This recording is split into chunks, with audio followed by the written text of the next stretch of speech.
നമസ്കാരം. ഇൻസൈഡിലേക്ക് സ്വാഗതം.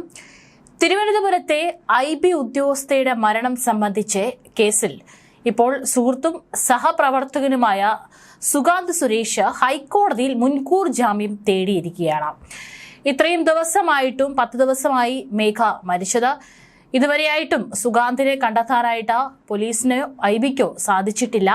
ഇതിനിടയിലായിരുന്നു ഒളിവിലിരുന്ന് ഇപ്പോൾ സുഗാന്ത് സുരേഷ് ഹൈക്കോടതിയിൽ മുൻകൂർ ജാമ്യം തേടി അപേക്ഷ നൽകിയിരിക്കുന്നത്. ഒളിവിൽ കഴിയവെയാണ് സുഗാന്ത് ഇത്തരത്തിലൊരു നീക്കം നൽകിയിരിക്കുന്നത്. പക്ഷെ അപ്പോഴും എവിടെയാണ് ഒളിവിൽ കഴിഞ്ഞിരിക്കുന്നത് എന്നുള്ള ചോദ്യം ബാക്കിയാവുകയാണ്. കേസിൽ താൻ നിരപരാധിയാണെന്നും IB ഓഫീസറുടെ മരണത്തിൽ പങ്കില്ലെന്നാണ് സുഗാന്ത് സുരേഷിന്റെ ജാമ്യാപേക്ഷയിലെ പ്രധാന വാദം. അതേസമയം IB ഉദ്യോഗസ്ഥയുമായി താൻ പ്രണയത്തിലായിരുന്നുവെന്നും സുഗാന്ത് സമ്മതിക്കുന്നുണ്ട്. ഒരു ഘട്ടത്തിലും മരിച്ച IB ഉദ്യോഗസ്ഥയോട് മോശമായി പെരുമാറിയിട്ടില്ല. സ്നേഹത്തോടെയും ബഹുമാനത്തോടെയും സുരക്ഷിതത്വം ഉറപ്പുവരുത്തിയുമാണ് എപ്പോഴും ഇടപഴകിയത്. IB ഉദ്യോഗസ്ഥയെ വിവാഹം കഴിക്കാൻ ആഗ്രഹിച്ചിരുന്നു. വിവാഹാലോചനയും നടത്തിയിരുന്നു. തന്റെ മാതാപിതാക്കൾ യുവതിയുടെ വീട്ടിൽ പോയി സംസാരിക്കുകയും ചെയ്തിരുന്നു. സത്യസന്ധമായ സ്നേഹവും നിറഞ്ഞ പിന്തുണയുമാണ് എപ്പോഴും IB ഉദ്യോഗസ്ഥയോട് പ്രകടിപ്പിച്ചത്. IB ഉദ്യോഗസ്ഥയുടെ വ്യക്തിപരമായ ഇഷ്ടാനിഷ്ടങ്ങളെയും തീരുമാനത്തെയും എപ്പോഴും അംഗീകരിച്ചിരുന്നു. അവരുടെ മരണം ഏറ്റവും അധികം ബാധിക്കപ്പെട്ട ഒരാളാണ് താനെന്നും മുൻകൂർ ജാമ്യാപേക്ഷയിൽ പറയുന്നുണ്ട്. ഇതിപ്പോൾ ഇത്രയും വിവാദമായപ്പോഴാണ് ഈ പറയുന്ന സുഗാന്ത് സുരേഷ് മുൻകൂർ ജാമ്യാപേക്ഷ തേടിയിരിക്കുന്നത് എന്നുള്ളത് ശ്രദ്ധേയമാണ്. കാരണം ഇത്രയേറെ ഒളിപ്പിക്കാൻ ഇല്ല എന്നുണ്ടെങ്കിൽ എന്തുകൊണ്ട് സുഗാന്ത് സുരേഷ് ഇപ്പോഴും ഒളിവിൽ കഴിയുന്നു എന്നുള്ളതാണ് ഒരു ചോദ്യം. മാത്രമല്ല, സ്നേഹം നിറഞ്ഞ പങ്കാളിയെ മാത്രമല്ല, അത്രമേൽ ഇഷ്ടപ്പെട്ട ഒരാളെയാണ് നഷ്ടപ്പെട്ടത്.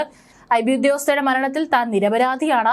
കുറ്റകൃത്യവുമായി ഒരു ബന്ധവുമില്ല. സംശയത്തിന്റെ നിഴലിലേക്ക് തന്നെ ബോധപൂർവം വലിച്ചിടുകയാണ്. IB ഉദ്യോഗസ്ഥയുടെ മരണത്തിലേക്ക് നയിക്കുന്ന ഒരു പ്രവൃത്തിയും തന്റെ ഭാഗത്തു നിന്ന് ഉണ്ടായിട്ടില്ല.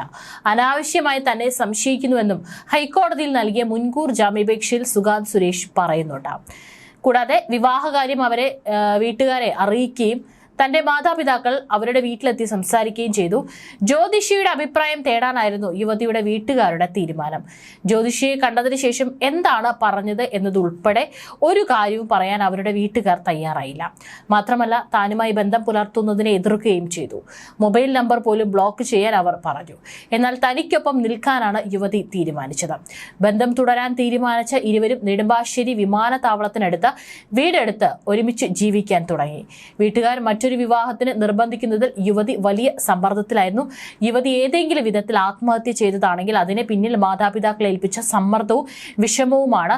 സ്നേഹം നിറഞ്ഞ പങ്കാളിയെ മാത്രമല്ല, അത്രമേൽ ഇഷ്ടപ്പെട്ട ഒരാളെയാണ് നഷ്ടപ്പെട്ടത്.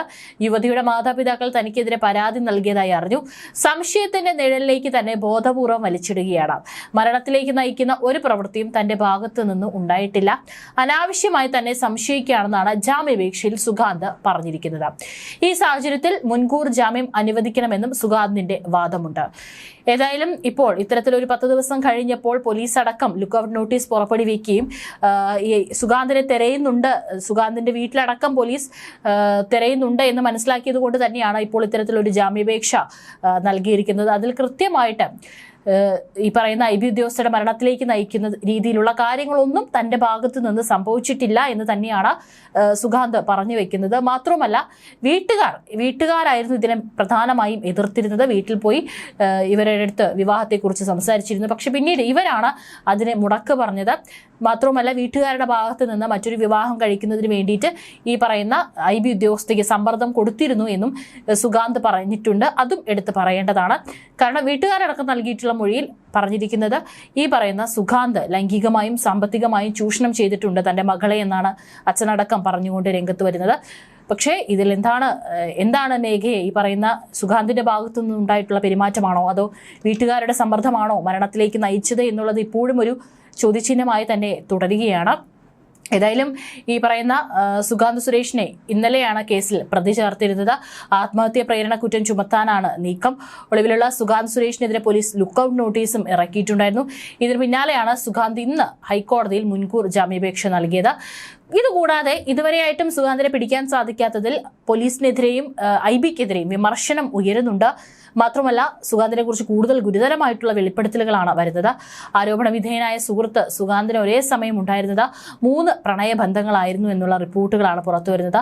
പത്തനംതിട്ടക്കാരി ലൈംഗികമായി ദുരുപയോഗം ചെയ്യപ്പെട്ടതിന് ശേഷം തിരുവനന്തപുരത്തെ സ്വകാര്യ ആശുപത്രിയിൽ ചികിത്സ തേടിയിരുന്നു. പത്തനംതിട്ടക്കാരി ഉൾപ്പെടെ 3 വനിതാ IB ഉദ്യോഗസ്ഥരുമായി ഒരേ സമയം സുഗാന്ത് അടുപ്പം സൂക്ഷിച്ചിരുന്നതായാണ് അന്വേഷണ സംഘത്തിന്റെ കണ്ടെത്തലെന്നാണ് കഴിഞ്ഞ ദിവസം കൈരളിയിലടക്കം റിപ്പോർട്ടുകൾ പുറത്തു വന്നിട്ടുണ്ടായിരുന്നു. എന്നാൽ സുഗാന്ത് സുരേഷ് സാമ്പത്തിക ഇടപാടുകൾ നടത്തിയിരുന്നത് തിരുവനന്തപുരത്തുകാരിയുമായി മാത്രമായിരുന്നുവെന്നും അന്വേഷണ സംഘം കണ്ടെത്തിയിട്ടുണ്ടെന്നാണ് റിപ്പോർട്ട്.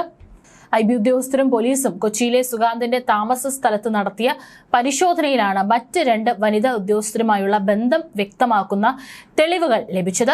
തിരുവനന്തപുരത്തുകാരിയുടെ ശമ്പളം പലതവണയായി സുഗാന്ത് അക്കൗണ്ടിലേക്ക് മാറ്റിയതിന്റെ ബാങ്ക് രേഖകളും അന്വേഷണ സംഘത്തിന് ലഭിച്ചിട്ടുണ്ട്. സുഗാന്തിനെ കണ്ടെത്താൻ IB വിപുലമായ തെരച്ചിൽ നടത്തുന്നില്ല. അൺഓതറൈസ്ഡ് ആബ്സെന്റ് ആയ സുഗാന്തിനെ പുറത്താക്കാൻ വേണ്ടി കൂടിയാണ് ഇത് നടത്തിയിരിക്കുന്നത്. അകാരണമായി അവധിയിൽ പോയിന്ന് വരുത്താൻ സുഗാന്തിന്റെ ഒളിവ് കാലത്തിലൂടെ കഴിയുമെന്നാണ് IB വിലയിരുത്തൽ. 2 തവണ സിവിൽ സർവീസ് പ്രിലിമിനറി പരീക്ഷ പാസ്സായ ആളാണ് സുഗാന്ത്. മെയിൻ പരീക്ഷയിൽ പരാജയം നേരിട്ടിട്ടും സിവിൽ സർവീസ് മോഹം സുഗാന്ത് കൈവിട്ടില്ലായിരുന്നു. സുഗാന്ത് സുരേഷ് IAS എന്ന് എഴുതിയ പേഴ്സണൽ ഡയറി മുറിക്കുള്ളിൽ നിന്നും അന്വേഷണ ഉദ്യോഗസ്ഥർ കണ്ടെടുത്തിട്ടുണ്ട്. സിവിൽ സർവീസ് നേടിയ ശേഷം മാത്രം വിവാഹം മതിയെന്ന നിലപാടിലായിരുന്നു സുഗാന്ത്. എന്നാൽ വിവാഹം നടത്തണമെന്നായിരുന്നു പത്തനംതിട്ടക്കാരിയുടെ ആവശ്യം. ഇതേ തുടർന്ന് ഇയാൾ യുവതിയോട് പരുഷമായി പെരുമാറിയിരുന്നതായി അന്വേഷണ സംഘത്തിന് വിവരം ലഭിച്ചിട്ടുണ്ട്. ലൈംഗികമായി ദുരുപയോഗം ചെയ്യപ്പെട്ടതിന് പിന്നാലെ തലസ്ഥാനത്തെ സ്വകാര്യ ആശുപത്രിയിൽ യുവതി ചികിത്സ തേടിയെന്ന് വ്യക്തമാക്കുന്ന തെളിവുകളും അന്വേഷണ സംഘം സ്ഥിരീകരിച്ചിട്ടുണ്ട്. 2024 ഒക്ടോബർ മുതൽ ഡിസംബർ വരെ മേഘയ്ക്ക് ലഭിച്ചിരുന്ന ശമ്പളം മുഴുവനായും സുഗാന്തിന്റെ അക്കൗണ്ടിലേക്ക് കൈമാറിയതിന്റെ തെളിവുകളും അന്വേഷണ സംഘം കണ്ടെത്തി. യുവതിക്ക് ദൈനംദിന ചെലവുകൾക്കായി 1000 രൂപയും 15,000 രൂപയും ഈ മാസങ്ങളിൽ സുഗാന്ത് അയച്ചതിന്റെ ബാങ്ക് ട്രാൻസാക്ഷൻ രേഖകളും അന്വേഷണ സംഘം വീണ്ടെടുത്തിട്ടുണ്ട്. യുവതി ആത്മഹത്യ ചെയ്യുന്നതിന് തലേദിവസം രാത്രി 9:30ക്കും 11 മണിക്കുമിടയിൽ സഹപ്രവർത്തകരുടെ മുന്നിൽ പൊട്ടിക്കരഞ്ഞു. ആശ്വസിപ്പിക്കാൻ ശ്രമിക്കവേ VIP സന്ദർശനത്തിന്റെ ഭാഗമായി IB ഉദ്യോഗസ്ഥർക്ക് വിമാനത്താവളത്തിന്റെ പല ഭാഗങ്ങളിലേക്കും പോകേണ്ടി വന്നു. ലൈംഗിക ചൂഷണത്തിന് വിധേയയായ 24-കാരിയായ ഈ പറയുന്ന പെൺകുട്ടി വിവാഹത്തിൽ നിന്ന് സുഗാന്ത് പിന്മാറിയതോടെയാണ് ജീവനെടുക്കാൻ തീരുമാനിച്ചതെന്നാണ് അന്വേഷണത്തിലെ കണ്ടെത്തൽ. സെക്കൻഡുകൾ മാത്രമുള്ള ഈ പെൺകുട്ടിയുമായുള്ള അവസാന ഫോൺ കോൾ സുഗാന്തുമായി ആയിരുന്നു. ജീവനൊടുക്കാൻ പോകുന്ന വിവരം സുഗാന്തിനെ അറിയിക്കുക എന്ന് ലക്ഷ്യമെന്നാണ് അന്വേഷണ സംഘത്തിന്റെ നിഗമനം. IB ചട്ടങ്ങൾ ലംഘിച്ച് സുഗാന്ത് ഇപ്പോഴും ഒളിവിൽ തന്നെ തുടരുകയാണ്. ലീവ് അഡ്രസ് പോലും നൽകാതെയാണ് സുഗാന്ത് അവധിയിൽ പോയിരിക്കുന്നത്. അവധിക്ക് പോകുന്ന ഉദ്യോഗസ്ഥൻ ലീവ് അഡ്രസ് നൽകണമെന്നാണ് ചട്ടം. ഇത് മുതിർന്ന ഉദ്യോഗസ്ഥർക്ക് ബന്ധപ്പെടാനാണ്. എന്നാൽ അവധി അപേക്ഷയോ ലീവ് അഡ്രസ്സോ ഇല്ലാതിരുന്നിട്ടും ഈ സുഗാന്തിന്റെ കാര്യത്തിൽ തുടർ നടപടികൾ എടുക്കാൻ അധികൃതർ ഇതുവരെ തയ്യാറാകാത്തതിൽ കുടുംബത്തിനും പരാതി ഉയരുന്നുണ്ട്. ഉദ്യോഗസ്ഥ മരിച്ചതിന് ശേഷം ഫോൺ സ്വിച്ച് ഓഫ് ചെയ്ത് സുഗാന്തും കുടുംബവും ഒളിവിൽ പോയെന്നാണ് പോലീസ് പറയുന്നത്. ഇതിനിടെ ശാരീരികമായും സാമ്പത്തികമായും മകളെ സുഗാന്ത് ചൂഷണം ചെയ്തതിനുള്ള തെളിവുകൾ കഴിഞ്ഞ ദിവസം അച്ഛന് കൈമാറിയതും വലിയ വാർത്തയായിട്ടുണ്ടായിരുന്നു. ഈ സാഹചര്യത്തിലാണ് പ്രതി ചേർക്കാനുള്ള നീക്കം നടന്നത്. പ്രതി ചേർത്താൽ സുഗാന്ത് കോടതിയെ സമീപിക്കാനുള്ള സാധ്യതയുണ്ടെന്ന് ഇന്നലെ തന്നെ പറഞ്ഞിട്ടുണ്ടായിരുന്നു. അതുപോലെ തന്നെയാണ് ഇന്ന് സംഭവിച്ചത്. ഏകദേശം ഉച്ചയോട് കൂടിയിട്ടാണ് സുഗാന്ത് ഹൈക്കോടതിയിൽ ജാമ്യാപേക്ഷ നൽകിയിരിക്കുന്നത്. ഏതായാലും ഈ പറയുന്ന ഇപ്പോൾ തനിക്ക് ഇതിലൊന്നും ബന്ധമില്ല എന്നൊക്കെ പറയുന്നുണ്ടെങ്കിലും അല്ലെങ്കിൽ മരണത്തിലേക്ക് നയിച്ച കാര്യങ്ങളിലൊന്നും തന്നെ താൻ ഉത്തരവാദിയല്ല എന്ന് സുഗാന്ത് കോടതിയിൽ നൽകിയിട്ടുള്ള ജാമ്യാപേക്ഷയിൽ പറയുന്നുണ്ടെങ്കിലും ഈ ഒരു പെൺകുട്ടി ഈ അബോർഷൻ നടത്തിയതിന്റെയൊക്കെ മെഡിക്കൽ രേഖകളാണ് പുറത്തു വന്നിട്ടുള്ളത്. അതിനൊക്കെ തന്നെ ഉത്തരം പറയേണ്ടിയിരിക്കുന്നു.